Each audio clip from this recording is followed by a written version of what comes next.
In this video, we will be introducing dimensional analysis as a problem-solving strategy to help us do calculations. Before we get started with dimensional analysis, let's do a quick review of algebra and compare it to how our math will work when we have units attached to our numbers. So when we add and subtract numbers in algebra, like 2x plus 3x, we can combine those two terms and end up with 5x because 2 plus 3 is 5.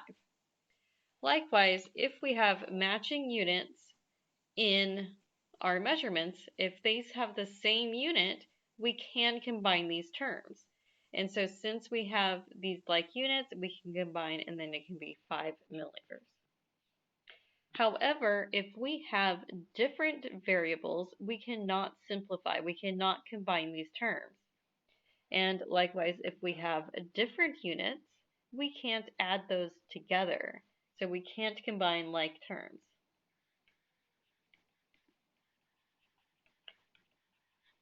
Now, if you were trying to add something like meters to centimeters, you can do that, but you would have to make them match first. So you'd have to convert both to meters or both to centimeters in order to add them together. So if it's just a prefix issue, you can add them together. You just have to make the prefix match first. But if they're completely different units, like a volume and a mass, you can't add those together. It's a little bit different if we do multiplication and division. When you are multiplying 2x times 3y, you can multiply the coefficient. And then you just have the different variables afterwards. So 2x times 3y is 6xy. And so if you have different units, you can multiply these together. You just can't combine the unit. So kilograms times liters would just be kilograms times liters, but the coefficient can be multiplied together. And if you have x times x, like 2x times 3x, 2x times 3x is 6x squared. So if you multiply the same unit together, then it becomes a squared unit. So if I have centimeters times centimeters, that is 6 centimeters squared. And that makes sense because if I have a rectangular box with this dimension being 2 centimeters and this direction being 3 centimeters, then my area is 6 centimeters squared. And so area, and we have to remember the area is square centimeters, volume is cubic centimeters. It all makes sense. Similarly, in division, we can simplify. So 6x divided by 2y, this 6 is divisible by 2, and so that just is 3x over y. And then I can do the same thing over with different units. And so if I had 6 grams divided by 2 milliliters, then that would be 3 grams per milliliter. If I have the same unit or same variable in algebra in the numerator that I have in the denominator, it can cancel out. And so 6x divided by 2x is just 3. And so if I have 6 grams divided by 2 grams, the grams cancels out, and then I'm just left with 3. We will be using this concept quite a lot in our dimensional analysis. So let's first do a problem that's just straight using algebra. And then we'll be able to understand how dimensional analysis can really help us conceptually figure out a problem in an easier way. So before we get into dimensional analysis, let's think about this problem and try to solve it algebraically. So the problem reads, you are throwing a pizza party for 15 people. You want to order enough pizza so that each person can have 4 slices. The pizza place you will order from only makes one size pizza that has 12 slices per pizza and costs $18.98. So the first problem says, how many pizzas should you order? So if we're trying to figure out how many pizzas should you order, we have to figure out, let's see, what do we know? We know that there's 12 slices per pizza and we want 4 slices per person. So if we have 12 slices per pizza,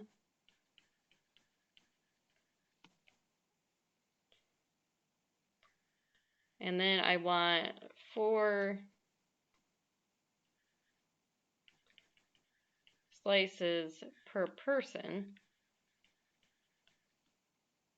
then I can have, let's see, that would be three people sharing a pizza. So 3 people per pizza. And then I know that I have 15 people.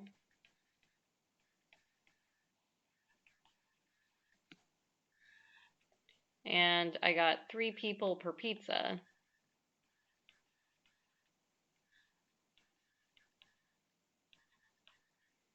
And so that would work out to 5 pizzas.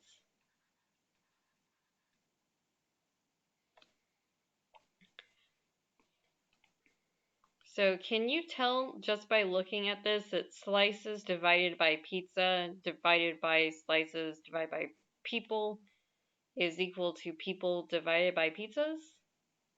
Is that easy for you to simplify? Do you like fractions on top of fractions? Because that's what this is. It's fractions on top of fractions. All right. After I got the fact that I have 5 pizzas, I'll know that I have to take my 5 pizzas and then multiply by $18.98 per pizza in order to get the overall cost. And so 5 times 18.98 is $94.90. So if we look at this, change my color ink here.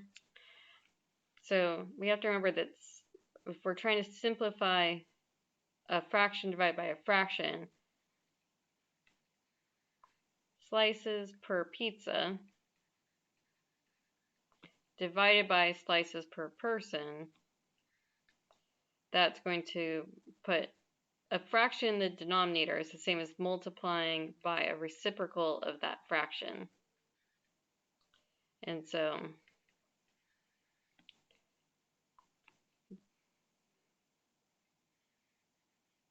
this works out to that.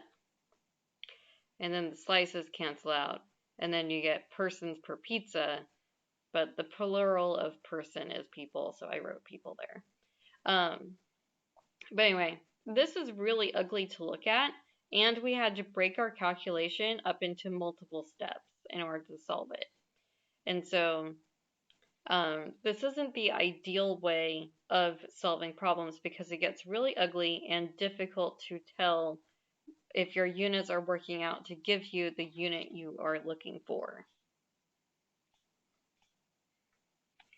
In dimensional analysis, we are going to be focusing on the units and taking information that we're given, multiplying what we're going to be calling conversion factors in order to cancel out our given unit and end up in our desired unit. And we can just string together as many conversion factors as we want in order to obtain the desired unit that we are seeking. And so what are conversion factors? Conversion factors are equivalencies between 2 different units. So take, for instance, 1 foot is equal to 12 inches. this is an equivalency. We know that by definition, 1 foot is 12 inches. Now I can turn this into a conversion factor by, for instance, dividing both sides by 1 foot. So 1 foot divided by 1 foot, the foot cancels out, and then I'm left with 1 is equal to 12 inches divided by 1 foot. Although I didn't have to divide both sides by 1 foot. I could have divided both sides by 12 inches. So let's do that. In algebra, anytime you do something to one side of the equation, you have to do it to the other side of the equal sign. So 12 inches divided by 12 inches is 1. Like this is equal to 1. And so this is equal to 1 foot divided by 12 inches. And so we can see here that 12 inches divided by 1 foot is equal to 1 foot divided by 12 inches. This is why writing your units is very important. If these units were not here, we would be saying that 12 divided by 1 is equal to 1 divided by 12, which is not a true statement. It's the units here that make this a true statement. So you have to write your units.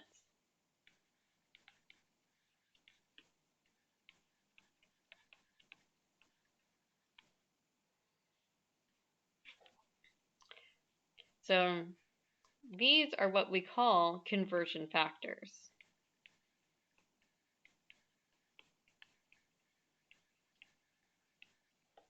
And we can see that these can be flipped as we need in order to get our units to cancel out.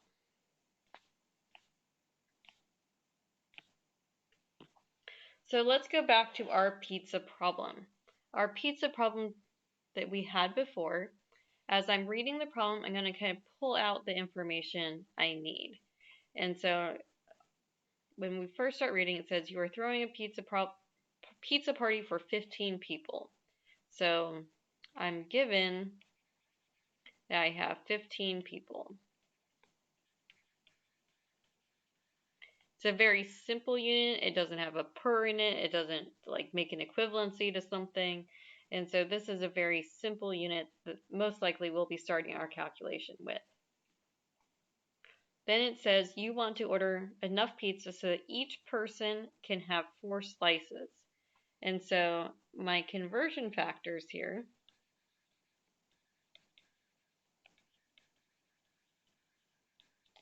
I can say that 1 person is equal to 4 slices. The next sentence says the pizza place you will order from only makes one size pizza that costs $18.98. So 1 pizza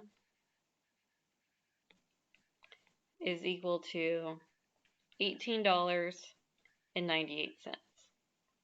And that 1 pizza also has 12 slices. So 1 pizza is equal to 12 slices. So our first question is how many pizzas should you order? And so this is when we kind of have to do a matching game with our units. Let me switch color inks, or not. Okay, it's not letting me switch color inks. So you kind of have to do a matching game. So our first one, what we're trying to find is how many pizzas.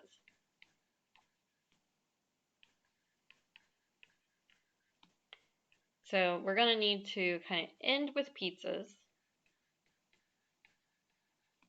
And we know we're going to have to start with people. And we can kind of map out a path to get from people to pizzas. Sometimes you have to work a little forwards, and sometimes you work a little backwards. So people is what I'm looking for here. And if I look in my conversion factors, I can see that people, which is the same as persons, will take me to slices.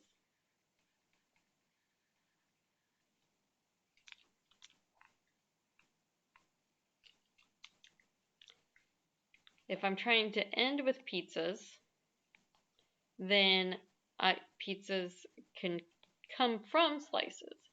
So this is really all I need to know. I can go from people to slices to pizzas. And I didn't need to know the cost of the pizza in order to figure out how many pizzas I need. So if I start with my 15 people,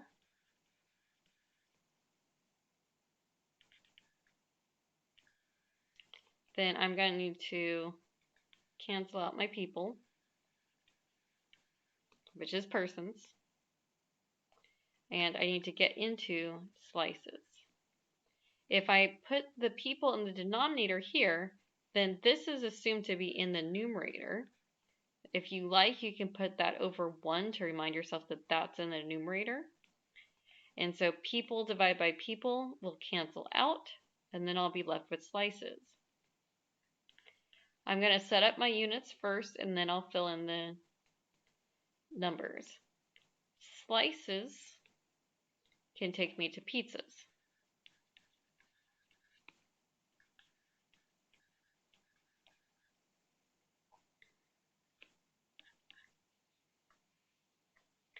And so now I can go back and I can fill in my answer.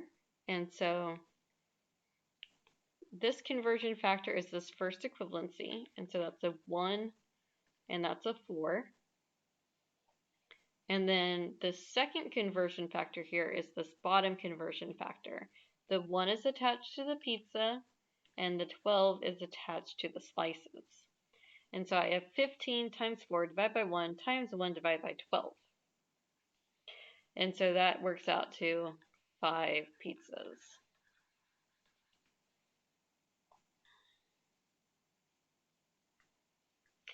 For this next one, it says how much will it cost you? So if we were asked about cost, we can take the same setup that we had before, only tack on one additional conversion factor. Oopsies, not that. So for our second problem, we can just tack on this conversion factor here that will take us to cost. So I have my 15 people,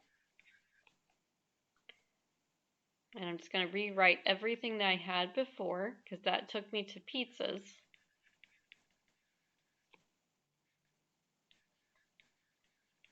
My computer is lagging a little bit. I have to restart it.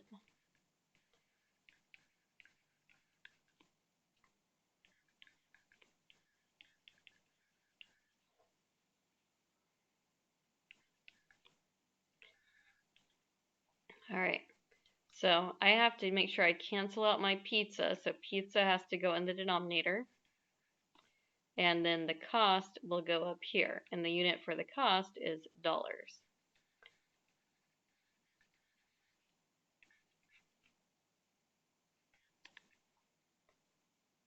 And so it's $18.98 per pizza. And so now I can work out the full cost of the pizzas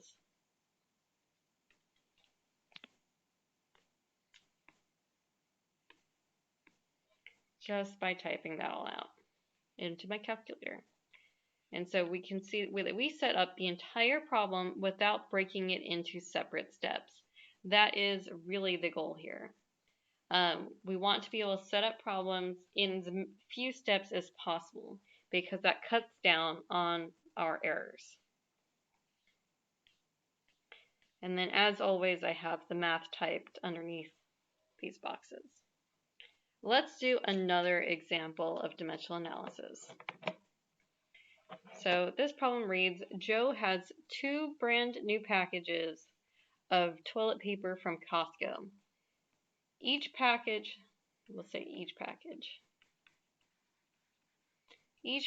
contains 30 rolls. There are 425 sheets per roll. Over the course of 7 days, Joe flushes 38 times and uses 5 sheets per flush. How many years will Joe's 2 packages of toilet paper last? So first we have to gather what are we given and what are we trying to find.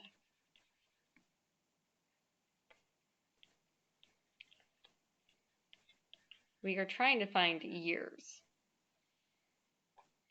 And we are given 2 packages of toilet paper. Now let's kind of break this apart.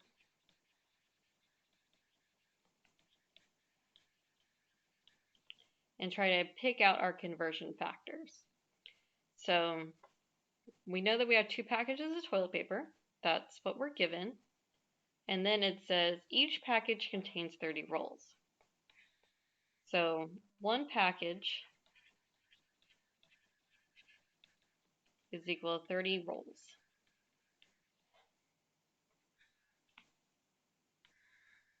So each package is 30 rolls. There are 425 sheets per roll. So 425 sheets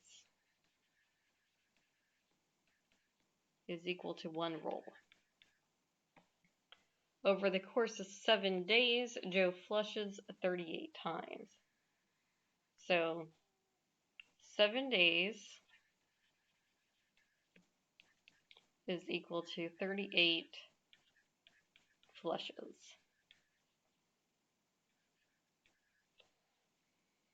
And uses 5 sheets per flush. So anytime you see per here, that's like a divided by. And so that just automatically puts it into conversion factor form, because it would read as 5.0 sheets per flush. And so you can put a 1 there just to remind yourself that that's in the numerator, and any number divided by 1 is just itself. So 5.0 sheets per flush. In other words, 5.0 sheets is equal to 1 flush. All right, that's what we know. So let's try to map out a path. And so this is known as a solution map.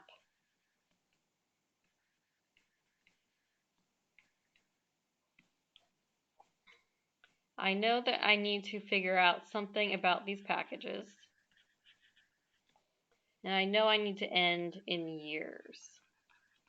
So let's work a little forwards and a little backwards.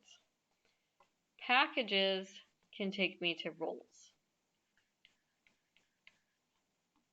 I don't have years in here, but I do have days. And days are also a time unit. So I know that I'm going to have to go from days to years, but days was related to flushes.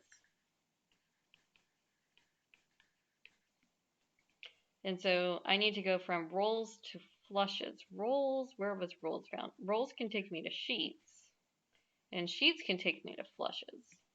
So I need to go to sheets first. Okay, so I got my map. I'm going to go from packages to rolls to sheets to flushes to days to years. Whew. Let's see, how many days are in a year? 365 days is equal to 1 year, assuming this is not a leap year.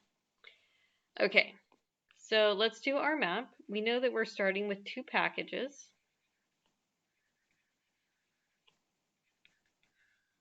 I need to cancel out packages. And I need to get to rolls. If you want to, you can put a 1 underneath there just so you remember that that's in the numerator. I typically don't do that, but if it helps you, do it. Now I know I need to cancel out my rolls. So in order to get something that's in the numerator to cancel out, I'm going to have to put it in the denominator now. And then this is what I'm trying to get to. And so that has to go in the numerator. And then sheet per flush. And then I have to cancel out my flushes and get into days. And then I have to cancel out my day and get into year. So I got all my units in the right spots.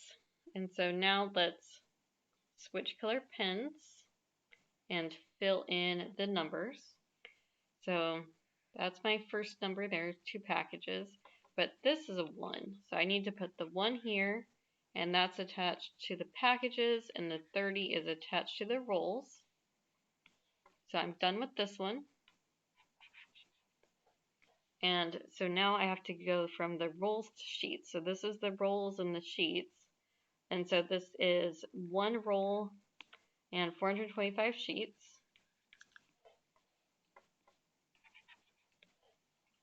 And this is 7 days.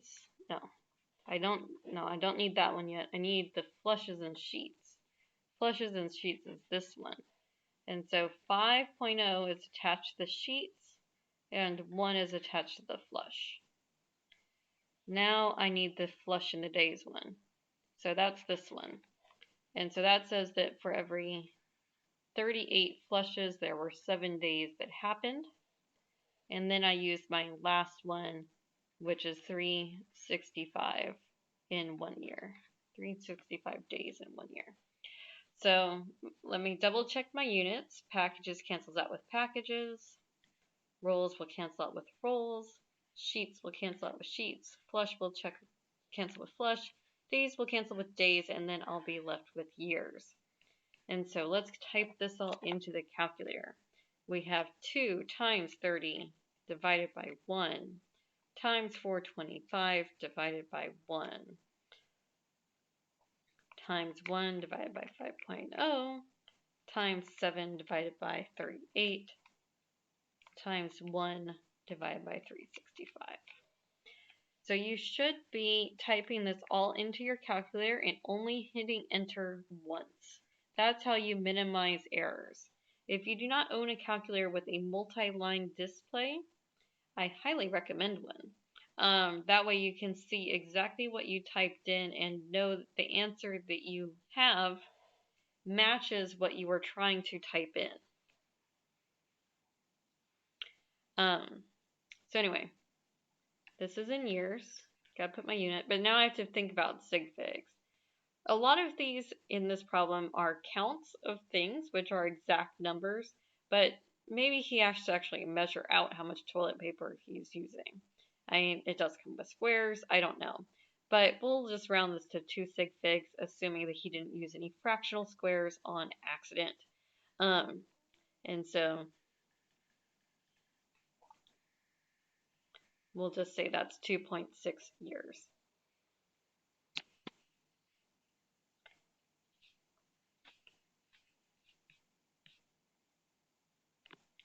Here's a practice problem for you.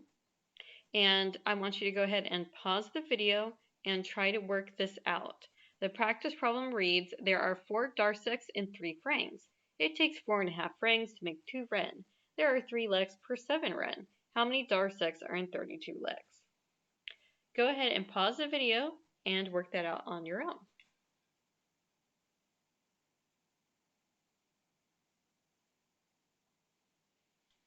Okay, if you're watching, you are trying to double check your work.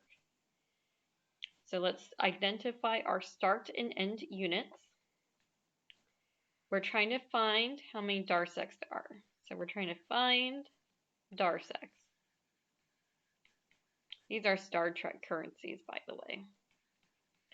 Gotta give you something you're not familiar with to see if you're understanding the concept. And so we're given 32 leks.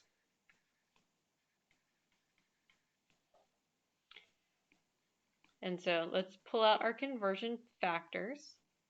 We have 4 darsecs is equal to 3 frangs. 4.5 frangs is equal to ren. And there are 3 leks per 7 ren. So that's saying that 3 leks is 7 ren. Equivalent. How many darsecs are in 32 leks? Okay, so let's map out a path. I have to go from leks into darsecs. Leks can take me to ren. And then ren can take me to frangs. And then frangs can take me to darsecs. Awesome. All right, let's set this up. So I need my 32 lex. I'll need to cancel out my lex and get into ren. Then I'll need to cancel out my ren and get into frangs. And then I'll need to cancel out my frangs and get into darsex.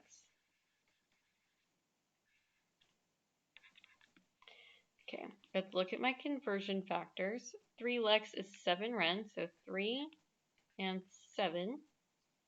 And then ren and frangs. Ren and frangs is this one. That's 4.5 frangs for every 2 ren. And 3 frangs is 4 darsex. So 32 times 7 divided by 3 times 4.5 divided by 2 times 4 divided by 3, and that is 224.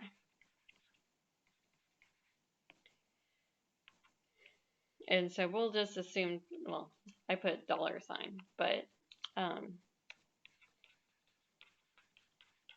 we won't worry about sig figs for this problem because it's money and you should be counting money.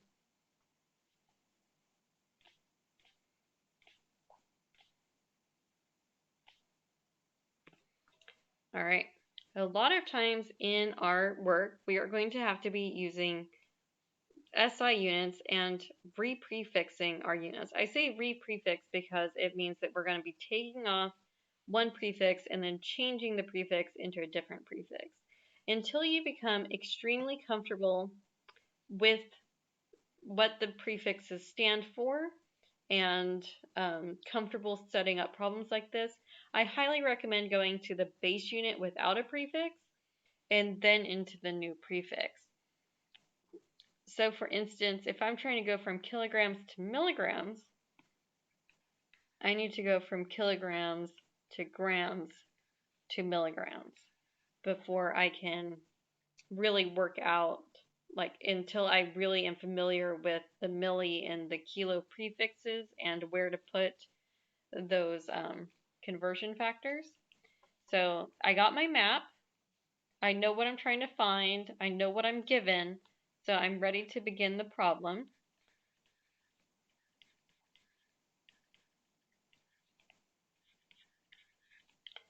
And so I know I have to cancel out my kilograms and I have to get into grams.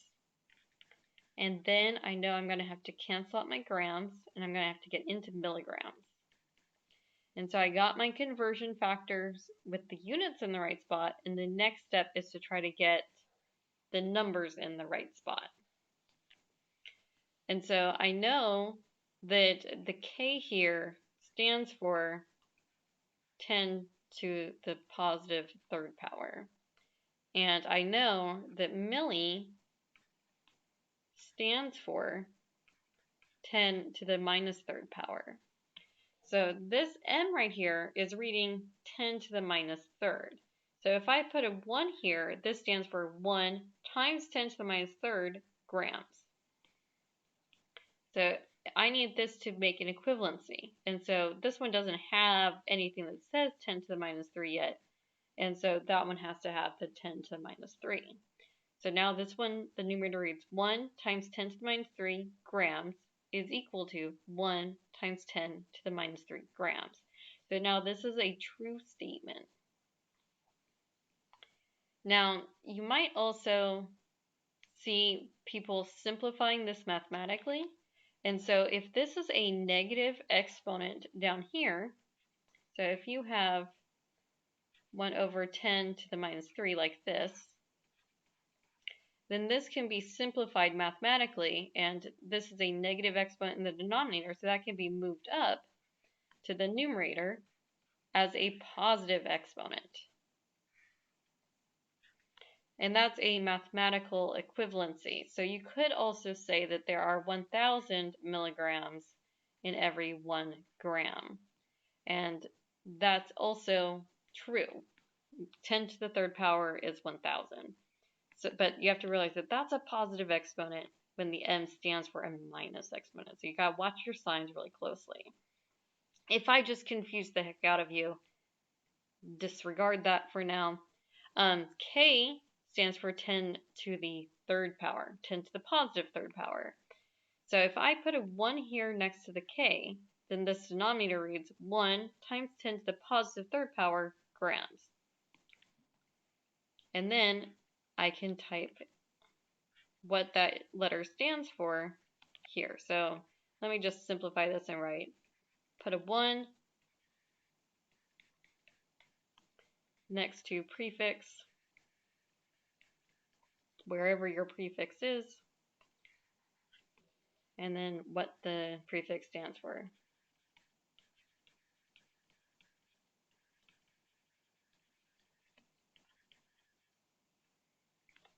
Next to the other one. So you can look that up on your reference sheet, your yellow reference sheet, assuming I'm able to give you a yellow reference sheet.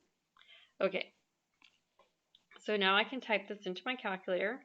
I will be typing in 2.568 times 10 to the minus 4th power times 1 times 10 to the minus 3rd power divided by 1 times 1 over 1e minus 3rd. So when you have scientific notation in the denominator, you do have to make sure that you communicate to your calculator that this is in the denominator. So you can do that by putting parentheses around it, or some people like to calculate the entire numerator and then calculate the entire denominator and then divide, your choice. But anyway, this is going to be 0.0002568 milligrams. Yeah.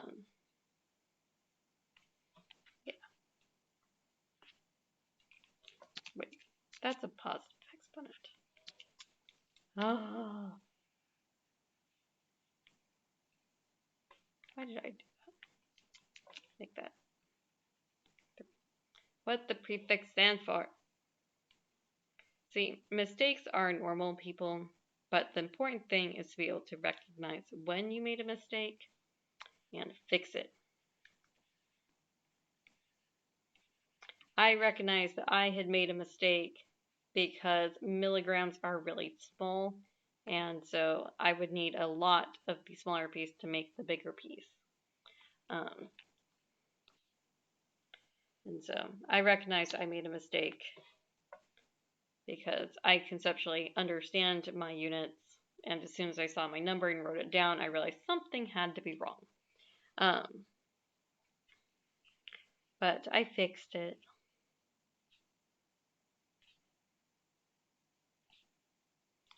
All right, let's practice again.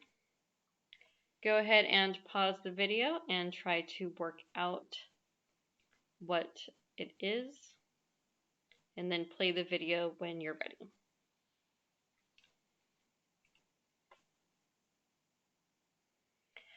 All right, let's go over it. Okay, so you got your microliters and you're trying to get to deciliters. So our path will go from microliters to liters to deciliters. Deciliters are a bigger unit than the microliters. So our number will need less of the big piece. So our number should be less than 3.41 times 10 to the minus 7th, or 10 to the positive 7th. I can read.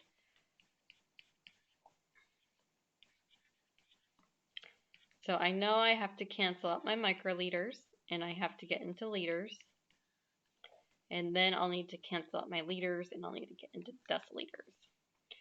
So let's see. If I put a 1 next to the one with prefix, then I can put what the prefix stands for next to the base unit. And so this will be 1 times 10 to the minus 6th power. And then deci is 1 times 10 to the minus 1. So then I can calculate that. You can also think that there's 10 deciliters in 1 liter. So 3.41 times 10 to the 7th times 1e minus 6 over 1 times 1e minus 1. So I got 341 deciliters. We should not be changing our number of sig figs, so we got 3 sig figs here. We should have 3 sig figs here. Let's go ahead and make that explicit so that we remember. All of these in the middle are infinity sig figs because they're by definition that amount. All right, that concludes this introduction to dimensional analysis. Stay tuned for advanced dimensional analysis.